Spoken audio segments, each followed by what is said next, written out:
Mandorlo in Fiore potrebbe cambiare nome e chiamarsi Festival delle Culture. Intanto ieri la fiaccolata, mentre tanti partecipano al concorso Fotografa il Mandorlo, i bambini del mondo danno vita alla passeggiata dell'amicizia, domani la conclusione della Kermesse.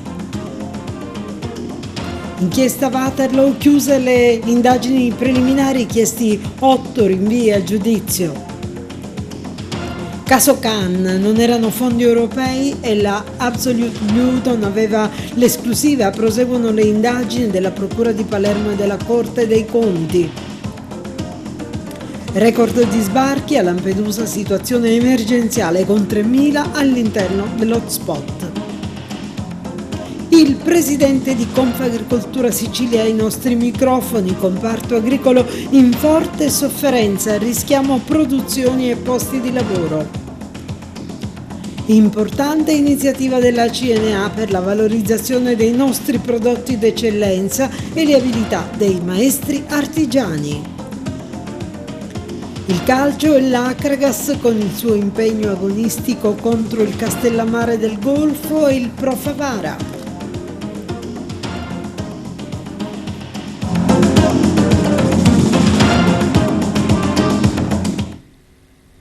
E a tutti bentrovati dalla nostra redazione. Secondo le linee guida della programmazione per il prossimo triennio del Consiglio del Parco Archeologico e Paesaggistico Valle dei Templi, dal 2024 la festa del Mandorlo in Fiore potrebbe essere ribattezzata Festival delle Culture. È un'idea del Consiglio che intende in questo modo dare maggiore valore di internazionalità all'evento, anche nella considerazione di quanto sia indissolubilmente legato alla Valle dei Templi, che senza dubbio rappresenta il principale veicolo di promozione delle bellezze e ricchezze culturali e paesaggistiche della nostra città. Il Festival delle Culture dunque potrebbe mandare in soffitta la dicitura Mandorlo in Fiore o contemplarla, non si sa ancora, e certo ad ogni modo che saranno gli alti valori di pace e fratellanza tra i popoli della terra a sostenere l'evento. E richiama come sempre un grande pubblico la fiaccolata dell'amicizia che quest'anno si è svolta ieri venerdì. Come al solito sono stati tanti a riversarsi in centro città per ammirare i canti, le danze, i colorati costumi dei gruppi folcloristici partecipanti. Un momento sempre molto suggestivo dall'elevato messaggio che è stato testimoniato da ben 22 gruppi che hanno sfilato da Piazza Vittorio Emanuele al Viale della Vittoria. Vediamo. Continua lo svolgimento del programma previsto per l'edizione del Mandorlo in Fiore. Ieri sera è stata la volta della fiaccolata, spostata quest'anno nel giorno di venerdì e non come tradizione comanda il mercoledì, cosa che in molti sconoscevano, per via anche della carente campagna pubblicitaria che quest'anno è stata fatta dagli organizzatori per mancanza di risorse, anche se si è preferito finanziare qualche spettacolo in più invece che investire nella promozione, con la possibilità anche di non fare vedere alla gente gli spettacoli da casa e fuori città. La fiaccolata, iniziata con qualche buona mezz'ora di ritardo, ha avuto il via con il saluto del sindaco di Agrigento, che ha ribadito come la nostra città sia la capitale delle accoglienze e dell'integrazione, cosa detta anche nella mattinata di ieri nel tradizionale saluto in prefettura dal prefetto Maria Rita Cocciufa nello scambio di doni con i rappresentanti dei gruppi folk. La sfilata è arrivata fino in fondo al Viale della Vittoria, le fiaccole sono state accese da Piazza Vittorio Emanuele in poi per motivi di sicurezza. Lo spettacolo comunque della fiaccolata riempie sempre di gioia e allegria chi la fa e che anche chi l'assiste. Le musiche accompagnate dai balli tradizionali fanno della festa sempre un richiamo forte per tutti. La manifestazione proseguirà nella mattinata di oggi con la passeggiata della pace e della fraternità alla Valle dei Templi, al Pala Congressi, un evento organizzato dalla CNA sull'eccellenza nei territori e il saper fare dei maestri nel territorio, e fino alle 24 il Food Village in piazza Marconi, spettacolo in piazza Capurri, al Pala Congressi stasera 2 edizioni, una alle 15:30 e l'altra alle ore 21 del Festival Internazionale del Folklore, dove si esibiranno i gruppi che partecipano alla Kermesse. Domani ci sarà la sfilata in via Atenea fino ad arrivare in piazza Capurri, spettacolo finale per l'assegnazione del Tempio d'Oro alla Valle dei Templi di Agrigento, dove per la prima volta in assoluto chi vorrà vedere lo spettacolo dovrà pagare il biglietto di 5 euro e solo in 5.000 se lo potranno godere. Nessuna diretta televisiva sarà prevista per la finale di domani al Tempio. Uno dei momenti emotivamente più forti e suggestivi della festa del Mandorlo in Fiore, la fiaccolata dell'amicizia.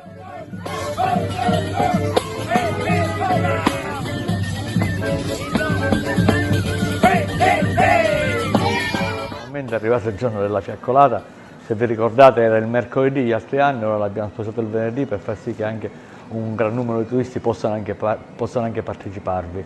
È una fiaccolata simbolo di pace, di amicizia, di amore, parte da Agrigento quindi questo messaggio collettivo che deve arrivare in tutti gli angoli del mondo, un messaggio di pace. Agrigento città di cultura, Agrigento città di pace, Agrigento città di storia.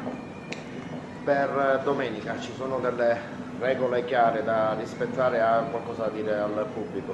No, beh, al pubblico naturalmente è quello di rispettare, ecco, tutte le regole, la prevenzione è fondamentale, noi ce la stiamo mettendo tutta, l'organizzazione è perfetta, peraltro anche i gruppi sono già ben organizzati, sono stati informati di come si deve svolgere la festa e poi alla fine il clou ci sarà sotto il Tempio della Concordia, sotto uno scenario meraviglioso.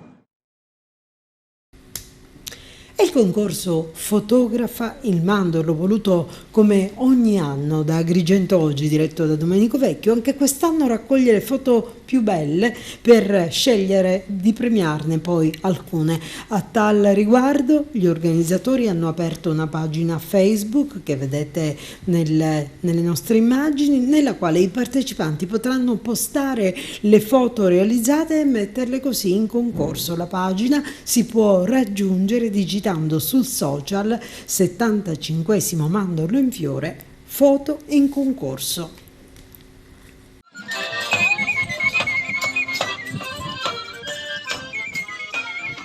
La Valle dei Templi di Agrigento è stata invasa questa mattina dalla musica, dai canti, dai colori e dall'allegro vociare di centinaia di bambini e ragazzi. Come ormai tradizione, infatti, i gruppi internazionali partecipanti al 20° Festival del Folklore I Bambini del Mondo, unitamente ai gruppi agrigentini e agli studenti di diverse scuole della provincia, hanno dato vita alla tradizionale e tanto attesa passeggiata della pace e della fraternità.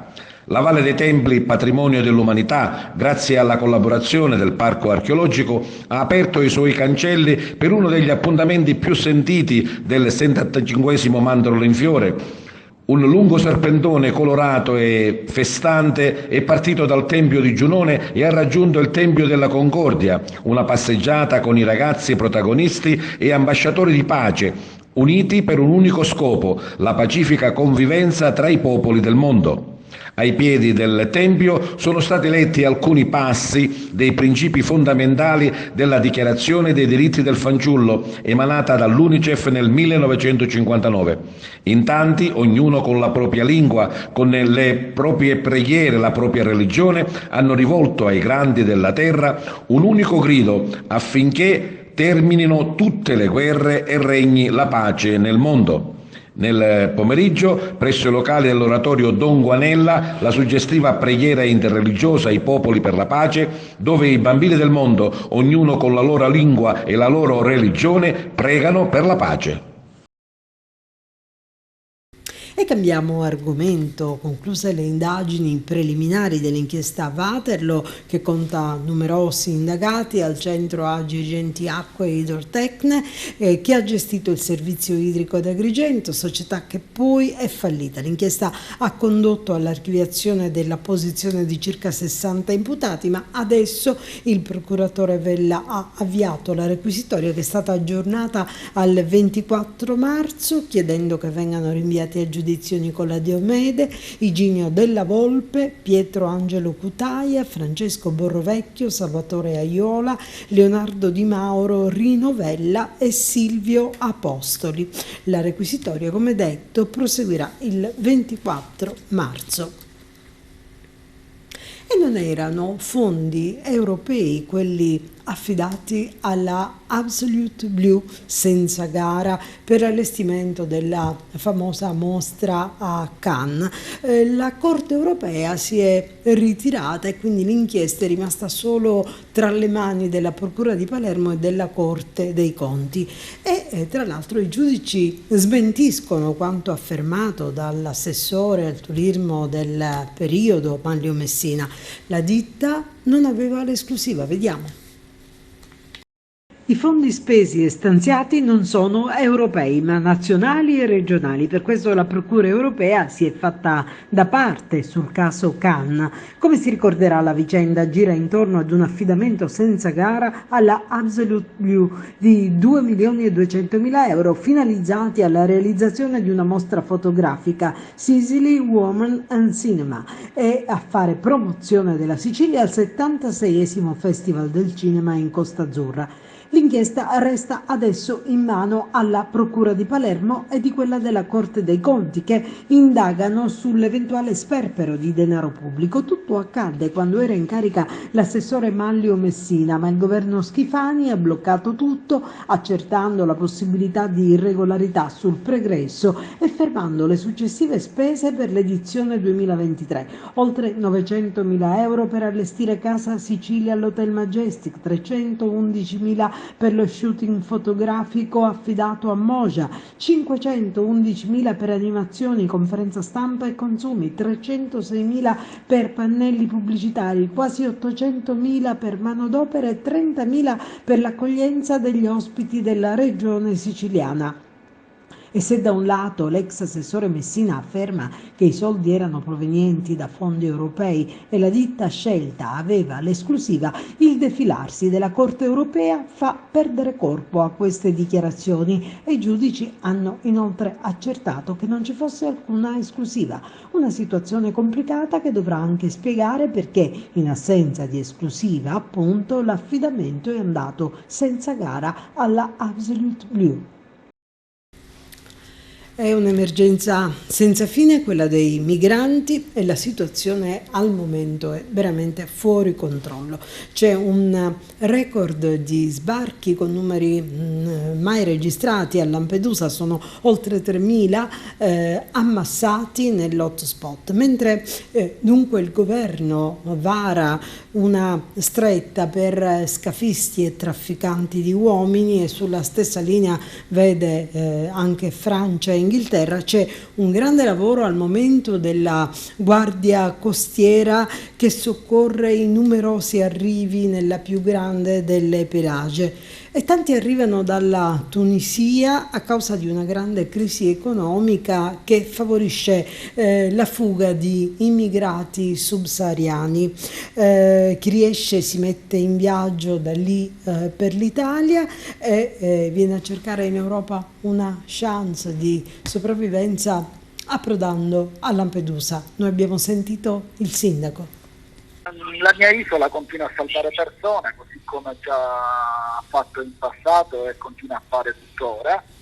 Naturalmente questi numeri mettono oggettivamente in difficoltà un po' tutta la macchina dell'accoglienza e dei soccorsi, perché sono cifre alte, cifre da capogiro, però insomma l'isola continua a fermarsi come l'isola della solidarietà e dell'accoglienza, nonostante appunto tutte le difficoltà del caso.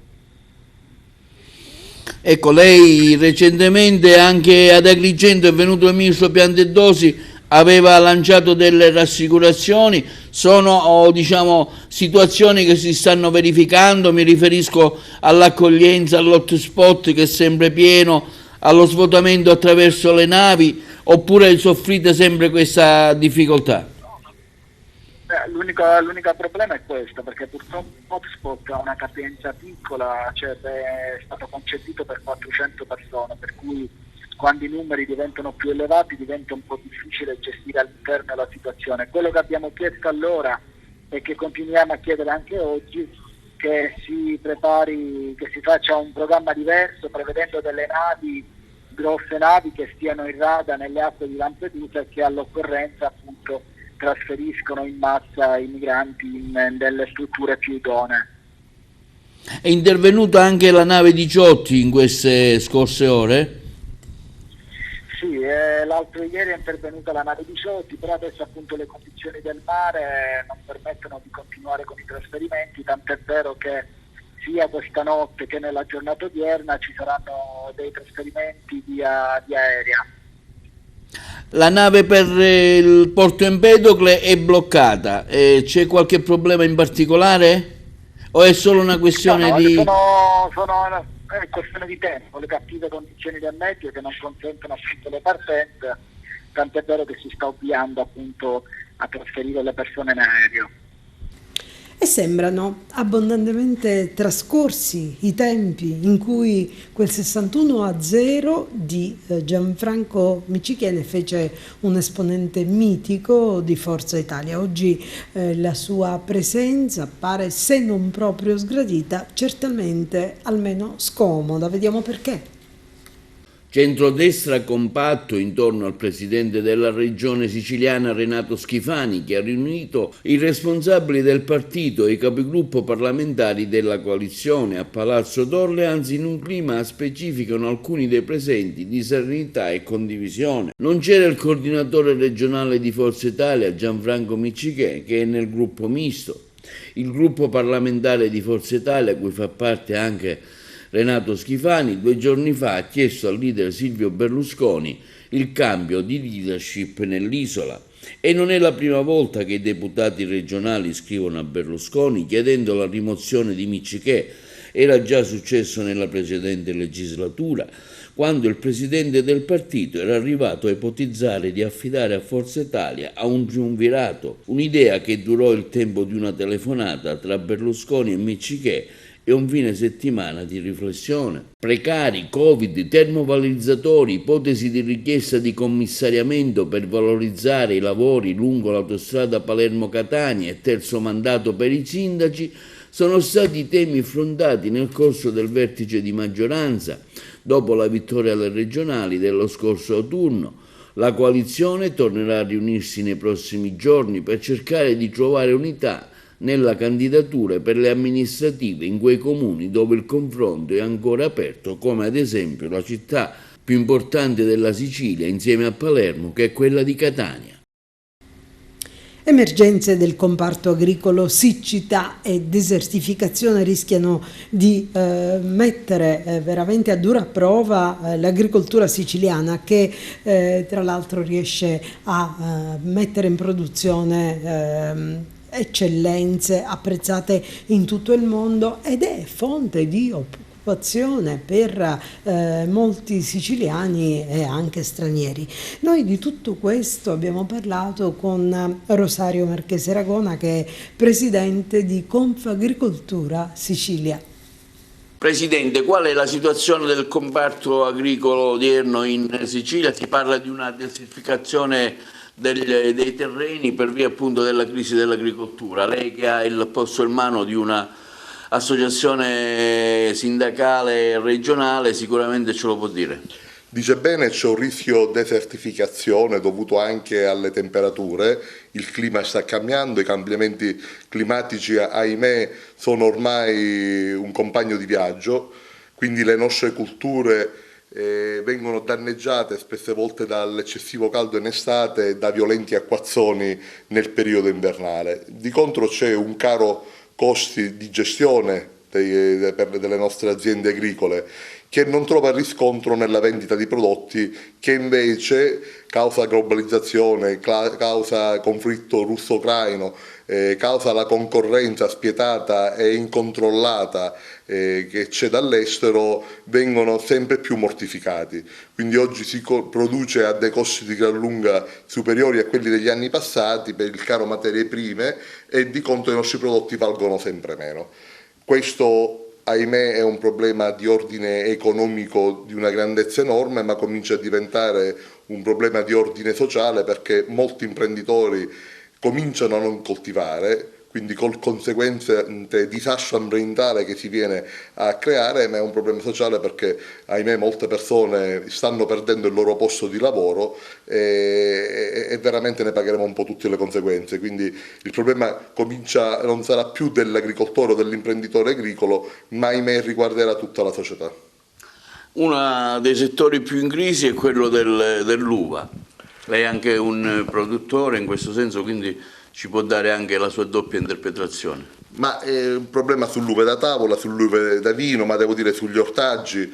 Certo, ultimamente quest'anno siamo usciti con le ossa praticamente spezzate, se mi consente la metafora, nella campagna delle uva da tavola. C'è un movimento in atto, comune di Canicattì, comune di Mazzarrone, consideri che ci sono oltre 20.000 ettari che vengono interessati da queste coltivazioni. Siamo stati la scorsa settimana al Ministero accompagnati dall'onorevole Tardino, siamo stati la settimana scorsa il mercoledì poi in commissione attività produttive convocati dall'onorevole Vitrano e dall'onorevole Savarino, che si è fatta promotrice di questo incontro con organizzazioni di categoria, sindaci dei comuni di riferimento, quindi Canicattì e Mazzarrone, organizzazioni produttori, gli OP e i relativi consorzi di produzione. Ecco, abbiamo manifestato tutta la nostra difficoltà che c'è, le nostre criticità, le nostre perplessità e le nostre preoccupazioni. Abbiamo invitato sia il governo nazionale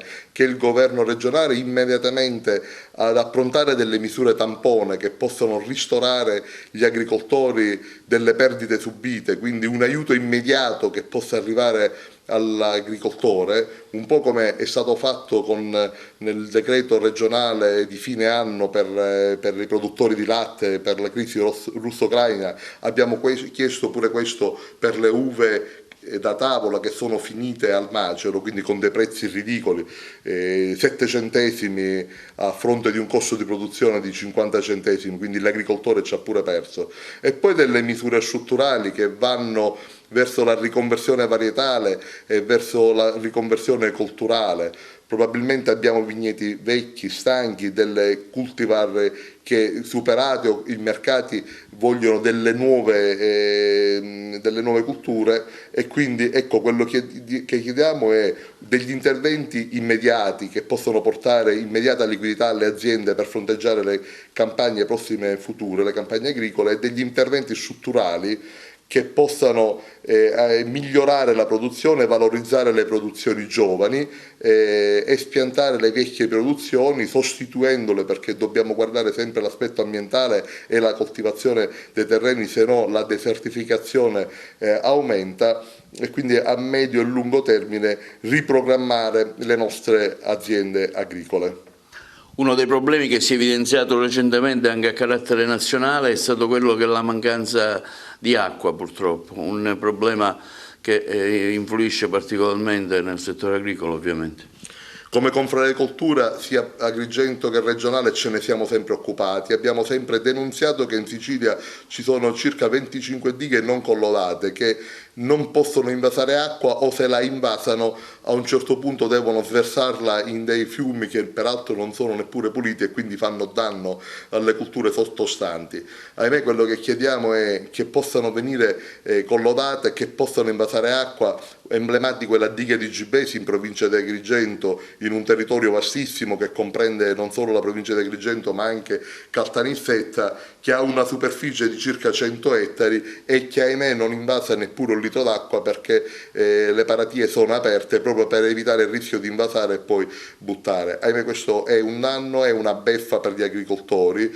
Quindi nel momento in cui l'agricoltore, con dei periodi di siccità come quelli che attanagliano gli ultimi anni, dato il cambiamento climatico, non ha la possibilità di poter irrigare i campi, e poi di contro probabilmente arriva pure la bolletta del beneficio irriguo che non ha, veramente diventa oltre al danno, c'è una beffa. Mancano le dighe collodate, manca la canalizzazione, perché anche lì dove le dighe sono collodate e teoricamente hanno acqua da poter dare agli imprenditori, le condutture sono colabrodo, le condutture sono vecchie, quindi Chiediamo con forza, e pare che questo governo regionale sia su questo indirizzo, perché l'abbiamo più volte sollecitato, di rinnovare le condotte idriche per dare effettivamente e veramente un beneficio all'agricoltore. In quel caso lo può pagare, ma non in queste condizioni. Ecco, il governo di destra, centrodestra della regione della Meloni vi può dare delle risposte attive in questo senso, oppure diciamo ancora si fanno richieste inutilmente? Senta, personalmente mi sono trovato più volte a parlare con il ministro Lollobrigida, che è poi il ministro della sovranità alimentare. Però dico, al di là dei colori politici, al di là del governo di destra o di sinistra, rosso, bianco, verde che sia, l'agricoltore non è colorato. Ecco, credo che l'agricoltura, quantomeno nel meridione d'Italia, influisce enormemente nel prodotto interno nazionale lordo, quindi io credo che debba esserci da parte loro una presa di coscienza che, mi ripeto, l'agricoltura oltre ad essere un problema economico è un problema sociale. Ecco, lanciavano un rischio allarme oggi in conferenza stampa il Movimento 5 Stelle di tanti soldi dei fondi europei che andrebbero persi. In questo senso verso l'agricoltura c'è questo rischio, ci sarà questo rischio?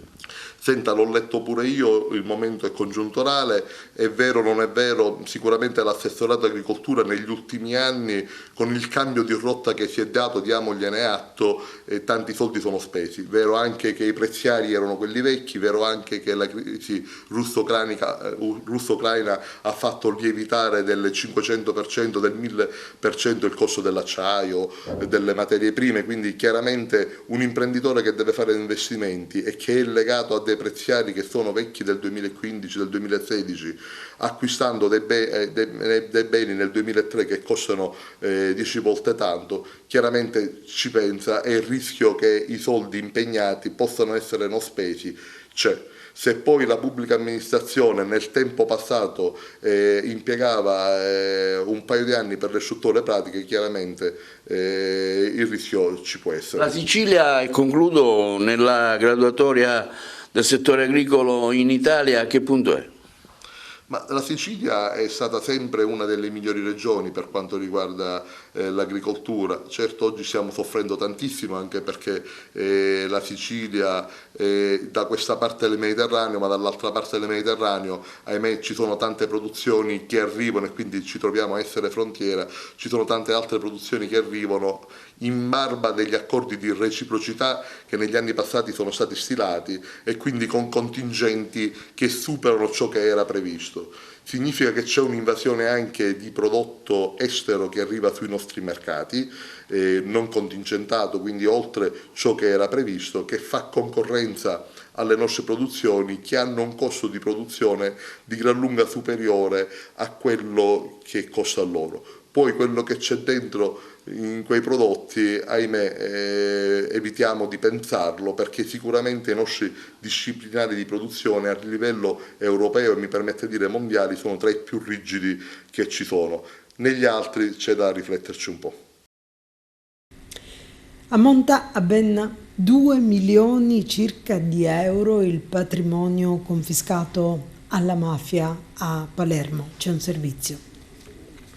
I carabinieri del nucleo investigativo di Palermo hanno eseguito un provvedimento di confisca di 2 milioni di euro emesso dalla sezione di misure di prevenzione del Tribunale di Palermo nei confronti di Stefano Polizzi, palermitano di 67 anni.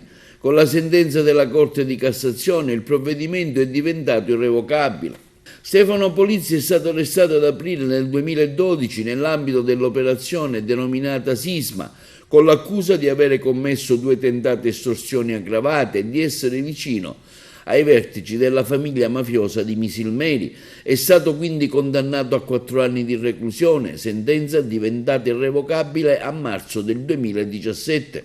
Polizzi è detenuto nel carcere di Santa Maria Capua Vetere perché è stato nuovamente arrestato nel novembre del 2018 nell'operazione denominata Cupola 2.0, in quanto ritenuto dagli investigatori il reggente della famiglia mafiosa di Bolognetta e condannato in primo grado a ben 17 anni di reclusione.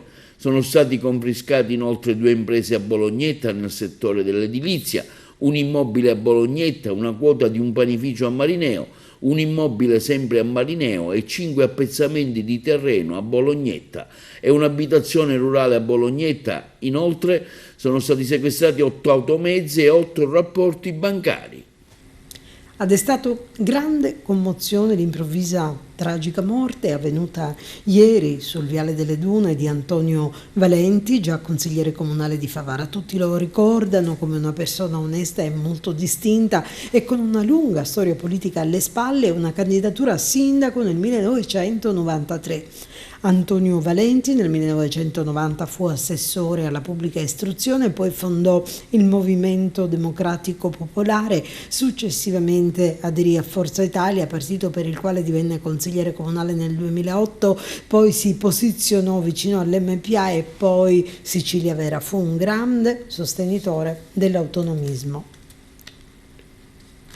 È stato rinviato a giudizio Alessandro Fenech, che è stato accusato di omicidio stradale e lesioni colpose. Il provvedimento scaturisce dalla morte di Michele Terrasi, 51enne, che rimase coinvolto in un incidente stradale con il 41enne avvenuto a Maddalusa il 16 agosto del 2021. Gli inquirenti avrebbero tra l'altro accertato che quest'ultimo avesse in corpo un tasso alcolico superiore al consentito.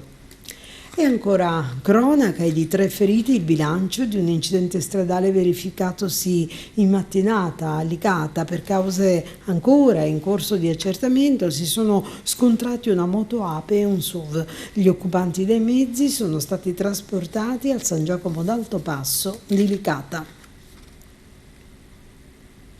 E conferenza stampa della Rete Civica per la Salute lunedì 13 marzo alle ore 10 presso la sala conferenze sita a Casa San Filippo. Nell'occasione il coordinatore Antonino Lobrutto avvierà la sottoscrizione di protocolli d'intesa con alcune associazioni che vi aderiranno e presenterà anche il seminario di studi che si svolgerà il giorno 14 marzo alle ore 15 presso la sala convegni dell'EQUA. E adesso la consueta rubrica dell'ASP che ha come protagonista il commissario Zappia. Il 10 marzo facciamo il punto della situazione del Covid. Vi sarete accorti dagli ultimi aggiornamenti che man mano la situazione si è andata stabilizzando verso il basso e oggi si conferma il dato dei ricoveri che vede solo un malato in medicina Covid di Ribera e nessuno in terapia intensiva. Ovviamente è da qualche settimana che eravamo 4, poi siamo scesi a 3, poi adesso siamo a 1, qualche volta non c'è stato nessuno. Questo significa, avrete sentito parlare dell'endemia. Cerchiamo di capire un po' cos'è, tanto è facile capire. Qualcuno sostiene, a ragione, che il virus è diventato endemico. Cosa vuol dire pandemia rispetto a endemia o epidemia? Il virus è diventato endemico perché, come ci dicono anche i casi di Agrigento, abbiamo 117 il numero di casi totali positivi. Noi abbiamo il virus che sta fra noi, però non dà quelle impennate di positività per alcuni giorni o per più giorni e quindi non sfocia in epidemia, che è un numero elevato di casi in pochissimo tempo che ti fanno allarmare, o nella pandemia questo numero, queste impennate, questo numero di casi non è circoscritto a un'area, ma invece è un discorso che interessa un territorio vastissimo. Nel caso della pandemia interessa tutto il mondo, così come è stato. Oggi siamo nella fase endemica, quindi che vuol dire? Noi abbiamo dei casi positivi che stanno fra noi, però questi casi positivi, proprio per la non possibilità di trasmettersi da un paziente all'altro neanche per via aerea, perché siamo in tanti quelli immunizzati, rimane giacente, rimane un po' sotto traccia. Dal punto di vista sanitario è importante sapere che è un'endemia, perché ci consente a noi di stare sempre allerta, perché fin quando è endemia può succedere che per determinati periodi questo virus impenna come trasmissione e quindi costringe noi a dover essere pronti a dare quelle risposte di assistenza alle persone che ne hanno bisogno. Quindi la fase endemia sappiamo bene che è meno importante dell'epidemia e della pandemia per l'acuzie del caso, cioè per la gravità del caso in sé, perché non abbiamo ricoverati, non abbiamo malati che hanno bisogno di assistenza, però sappiamo che sotto traccia c'è qualcosa. Quindi il fatto di avere 117 casi totali positivi che continuano a essere stimati, e ci ricordiamo che è una sottostima rispetto a tutti i tamponi che vengono fatti in maniera autonoma dalle persone, a noi che ci occupiamo di sanità pubblica ci fa stare in allerta perché dobbiamo essere sempre pronti. Però, detto tutto questo, noi abbiamo 0 malati in terapia intensiva, 1 malato in medicina, quindi sappiamo che anche questa settimana il virus, almeno nella nostra provincia, non è attecchito. Abbiamo però alcune notizie importanti da darvi. Una riguardo, avrete saputo che gli hub vaccinali sono stati chiusi perché il numero di vaccini settimanali sono scesi al di sotto dei 100 a settimana in tutta la provincia. Quindi non ha senso impiegare personale, risorse, spazi, strutture per fare le vaccinazioni che non ci sono effettivamente. Quindi tutti i direttori dei distretti, dei 7 distretti e i direttori degli ospedali hanno organizzato, in base a quella che è la richiesta della popolazione del proprio territorio, delle giornate e degli orari nei quali verranno fatte le vaccinazioni per chi ne ha bisogno. Ovviamente tutti loro sono pronti ad aumentare o a rimodulare quello che serve, perché ovviamente se la richiesta dovesse aumentare o non è correlata alla richiesta, non è adeguata alla richiesta, loro possiamo rimodularci, loro possono rimodulare sia giornate che orari. Mi sembra un buon modo di gestire la cosa pubblica questa. Ci fermiamo un attimo per la pubblicità e torniamo subito dopo. E siamo allo sport, come di consueto diamo spazio all'Acragas con il servizio e le interviste di Carmelo Lentini e anche a Giuseppe Moscato che ci parla del Pro Favara. Mentre andiamo in onda, l'Acragas sta giocando la sua sest'ultima gara di campionato contro un avversario imprevedibile, nell'anticipo sul campo del Matranga di Castellammare del Golfo. Una partita insidiosa che il tecnico biancazzurro Nicolò Terranova giudica tra le più impegnative e combattute di questo difficile campionato d'eccellenza. Senza Baio e Locascio infortunati, Briones influenzati, l'11 da mandare in campo non dovrebbe discostarsi più di tanto rispetto a quello vittorioso visto domenica scorsa contro la Mazzarese. L'argentino Semenzin non è stato tanto bene in queste ultime settimane, ma la sua velocità mette ugualmente in difficoltà le difese avversarie. A Castellammare ci sarà e darà il massimo di se stesso, come ha evidenziato in questa intervista. Non sarà facile perché sappiamo che troviamo una squadra che già nel girone d'andata ci ha dato battaglia e sarà sicuramente una partita dura come sono state queste più di 20 partite che già abbiamo fatto, e restano sempre meno partite per la fine del campionato, quindi sarà importante l'approccio alla gara e essere concentrati. L'abbiamo preparata bene questa settimana, siamo carichi e abbiamo voglia di dare continuità a queste 4 vittorie che abbiamo fatto, quindi mi spero una bella gara e spero di portare questi 3 punti a casa. È sicuramente un ottimo momento per l'Acragas, che ha vinto le ultime partite, le ha vinte anche bene con grande convinzione dei propri mezzi. Sì, abbiamo trovato quella...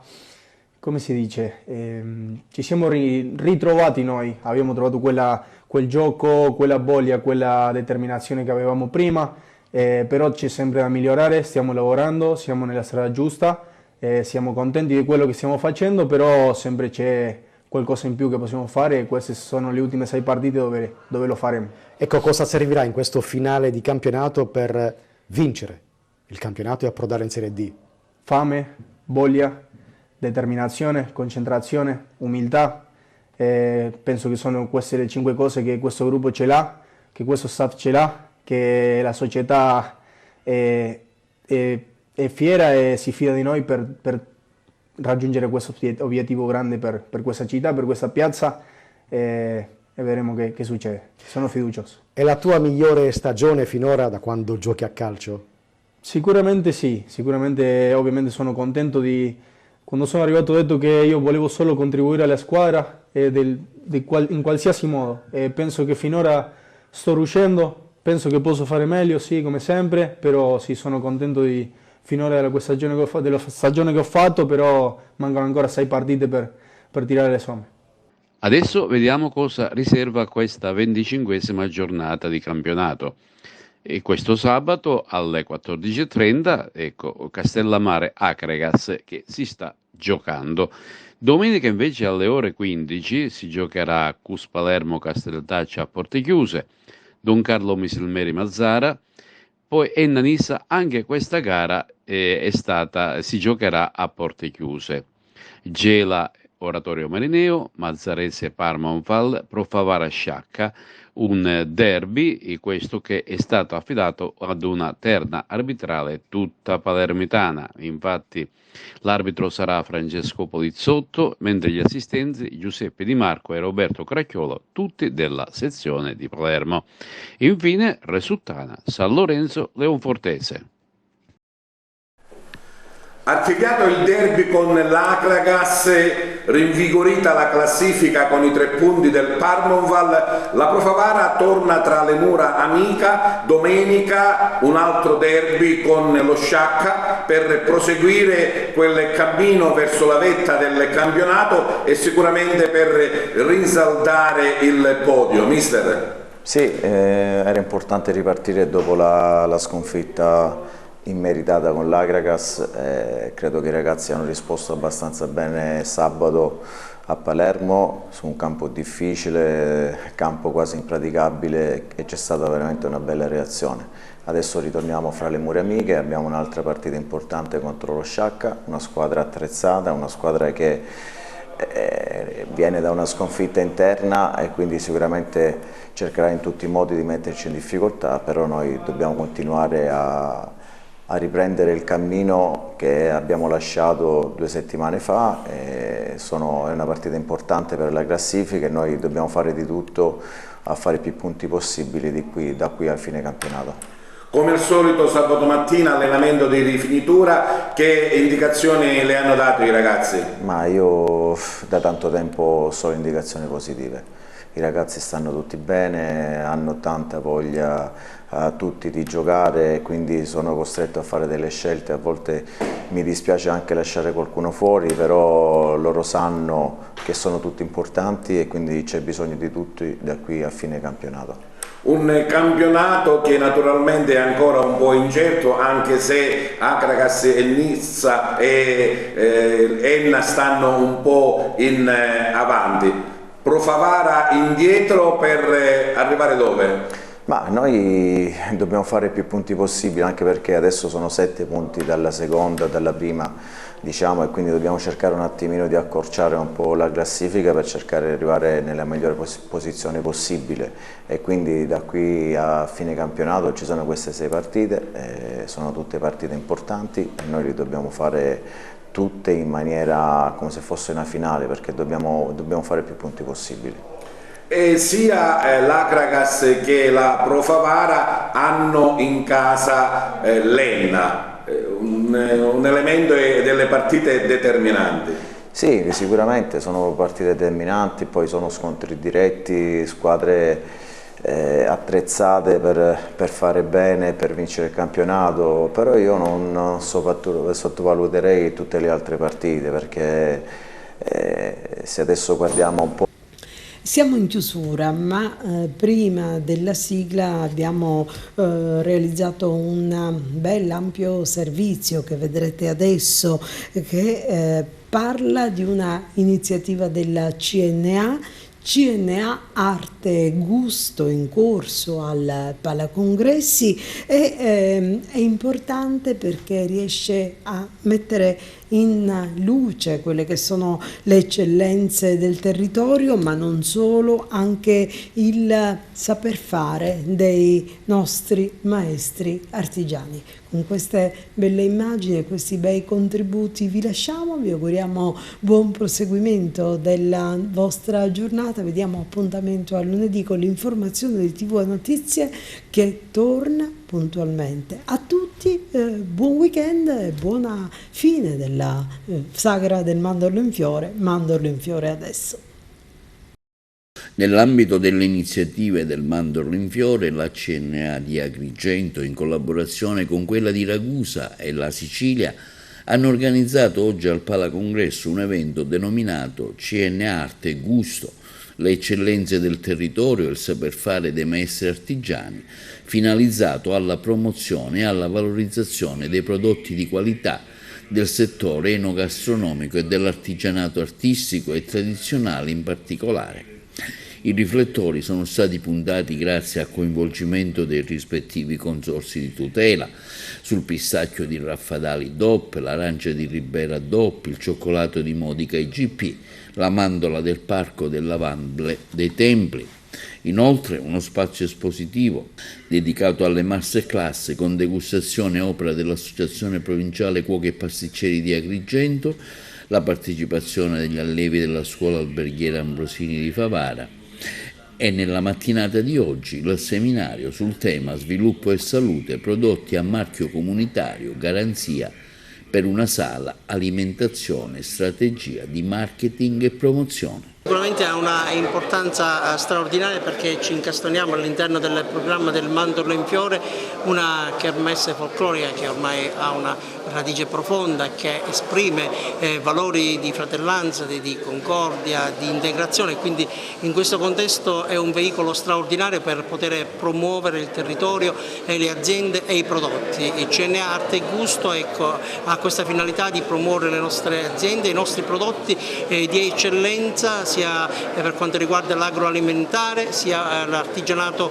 artistico, il saper fare dei maestri artigiani. In particolare i riflettori saranno accesi sui prodotti a marchio comunitario, il pistacchio di Raffadali, l'arancia di Ribera, il cioccolato di Modica e la mandola del Parco della Valle dei Templi. Questo è un format, un modello già sperimentato a Rimini nel corso della fiera del SIGEP, quindi questo adesso lo stiamo proponendo in Sicilia. Questa è la prima tappa qui ad Agrigento, poi faremo un'altra tappa a Modica perché vogliamo che questi valori economici possano essere trainanti per l'intero territorio e quindi vogliamo assieme con il CNA Sicilia, il CNA Ragusa e il CNA Agrigento, assieme ai consorzi del pistacchio, delle arance di Ribera, del cioccolato di Modica e del Parco Archeologico Valle dei Templi, avviare questo percorso virtuoso per appunto suggellare un sodalizio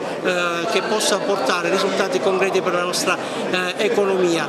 Un altro momento importante è la masterclass che faremo qui con appunto i prodotti del pistacchio, dell'arancia, del cioccolato e della mandorla, grazie all'Associazione Provinciale dei Cuochi e dei Pasticceri di Agrigento e con l'aiuto degli allievi della scuola alberghiera Ambrosini di Favara. Ecco, un sistema, squadra, facciamo rete per cercare di portare avanti questo progetto che vede assieme pubblico e privato per cercare appunto di dare impulso alla nostra economia.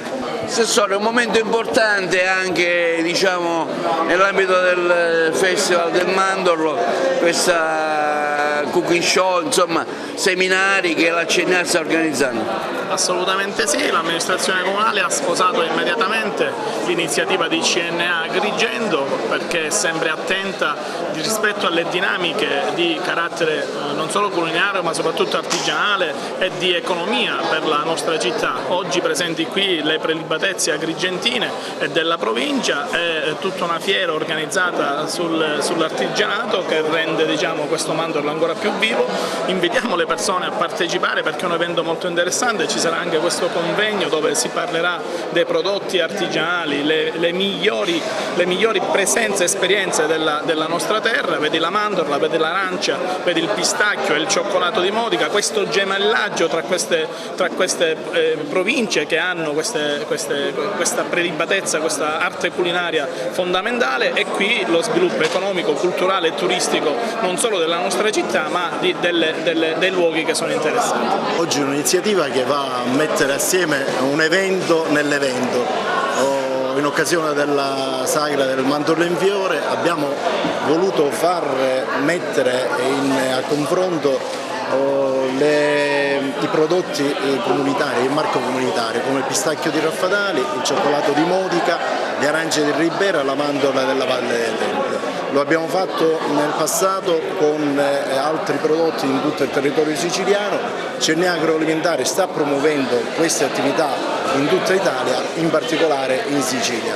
Noi siamo quelli che abbiamo 68 prodotti comunitari in cui abbiamo un reddito pro capite più basso rispetto a quello nazionale. Manca una sinergia, CNA si è messa a disposizione per trovare le soluzioni e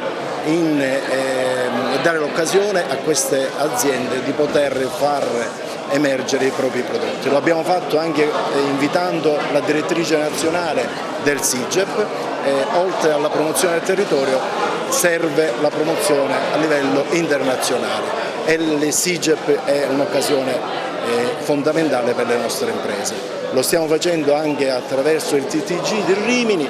Nei prossimi giorni verranno 60 buyer in tutto il mondo per promuovere l'agroalimentare, l'arte e il turismo esperienziale in Sicilia. Grandi attività, CNA Agroalimentare è presente a 1000 sportelli in tutta Italia, in Sicilia ci stiamo dando la mano con i produttori e con i trasformatori. Siamo qua per poter promuovere il territorio e l'enogastronomia del nostro territorio.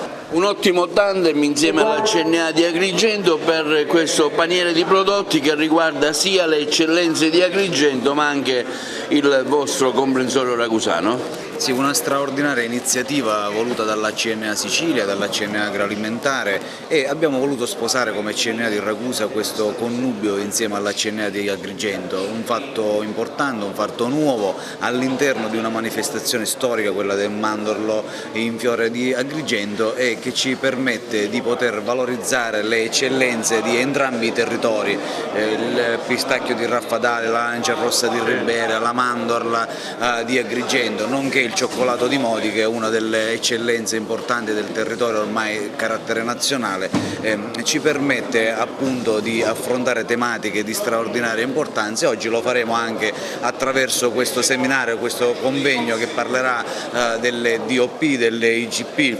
Quindi lo straordinario valore che vogliamo attribuire attraverso le denominazioni comunitarie ai nostri prodotti. Quindi i due territori insieme fanno sinergia e fanno parlare di una Sicilia bella, di una Sicilia nuova fatta di agroalimentare, che parla di un benessere anche cittadino dal punto di vista della salubrità alimentare, della salubrità dei cibi, e questo diciamo è il fatto importante. Quindi i due territori parlano insieme, discutono di come affrontare le sfide del Made in Italy nell'ambito del mondo dell'agroalimentare e pertanto noi siamo orgogliosi di poter farne parte insieme alla CNA di Agrigento. Obbligatoriamente dobbiamo gemellarci, io dico e penso che non soltanto con Agrigento ma tutta la Sicilia dovrebbe gemellarsi, perché dovremmo essere un unico brand, il brand della Sicilia, perché soltanto così noi riusciremo a poter promuovere quelle che sono le nostre bellezze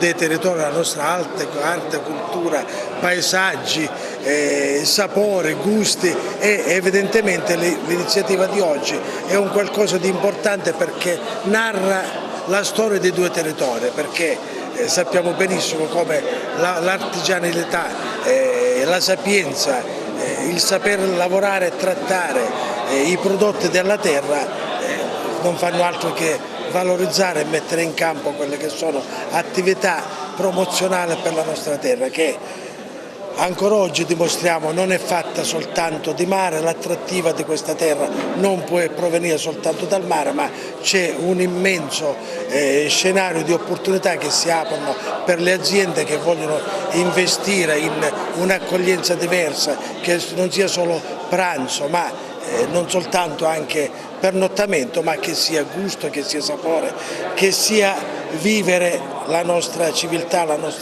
nostra cultura. Io penso soltanto, venendo da Ragusa qui ad Agrigento stamattina, non potevo non pensare, non posso non pensare a cosa sarebbe la nostra isola se fosse degnamente rappresentata con delle strutture viarie, con delle strutture ferroviarie, con dei collegamenti aerei efficienti.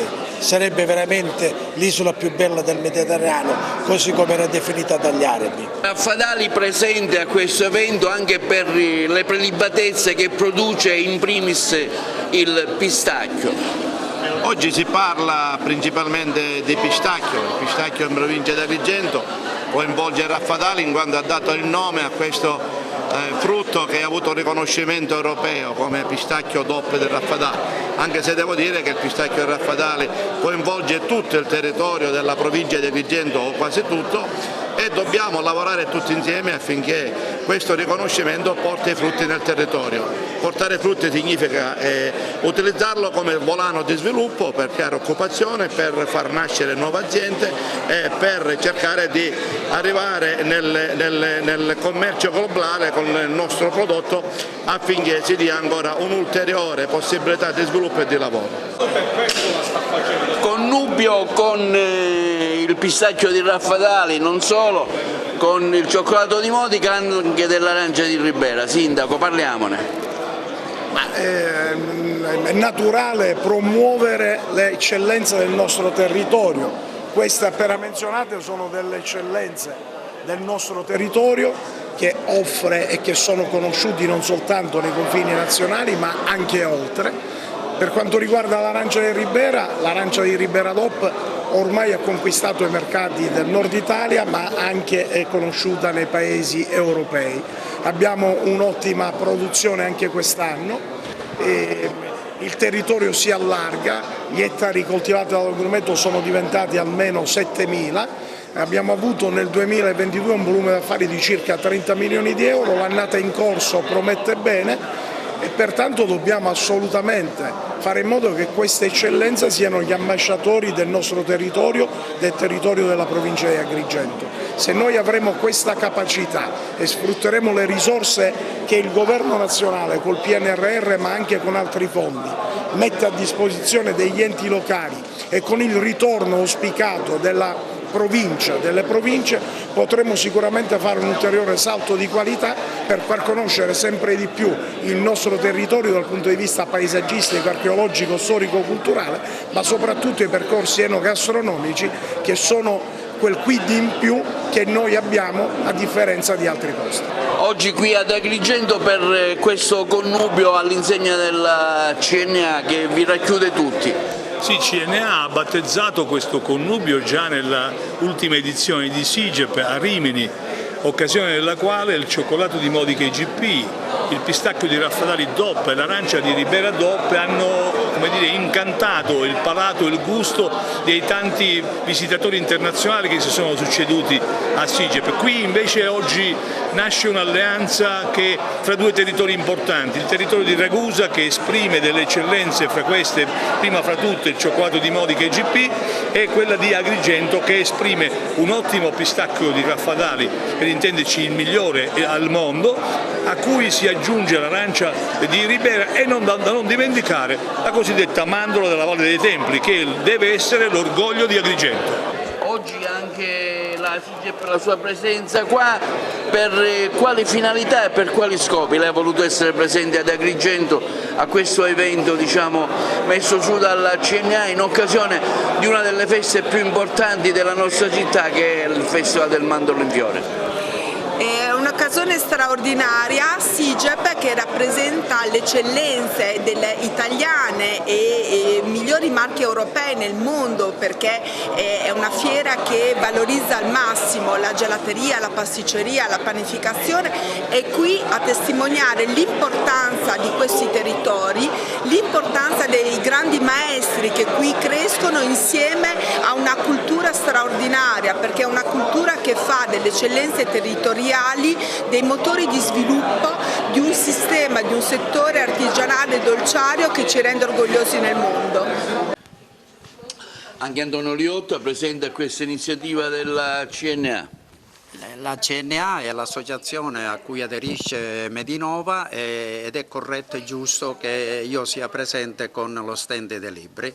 Abbiamo molte novità innovative, la qualità sempre dei libri Medinova, e io mi auguro che vengano a vedere in questa giornata tantissime persone per rendersi conto di quelle che sono le eccellenze del nostro territorio dal punto di vista dell'artigianato. Medinova porta avanti il progetto di cultura e in questo senso ha il dovere e il diritto di esserci.